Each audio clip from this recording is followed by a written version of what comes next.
Não, minha irmã, você tem meu total apoio. Eu vou já ir. Não se preocupe, não. Você não tá só nisso, não. Eu vou já ir. Que foi? Tá, tchau. Que foi?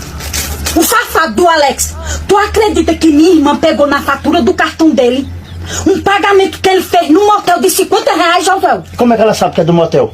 Porque ela viu lá. 50 reais do motel. Não. Isso é mentira de sua irmã. Mentira? É mentira de sua irmã. Por que tu tá dizendo que é mentira de Porque mim? pagamento de motel não aparece no motel não, minha filha. Geralmente eles colocam assim, de uma loja, de um bar, qualquer coisa, eles não colocam motel não, que é pra uma mulher não desconfiar. Ai, tu sabe disso? Ai, desgraça. Como é que tu sabe disso? Que não aparece? Não. Que aparece outra coisa? É porque meus amigos falam. Seus amigos falam não, você me conta essa historinha direito. Ai. Viu? Eu vou pegar as faturas do seu cartão e vou olhar direitinho. Não, se tem não, alguma ai, coisa não, errada. tu- Não. Não, não. Agora é comigo e você. Não, Eu sai, vou ver. sai.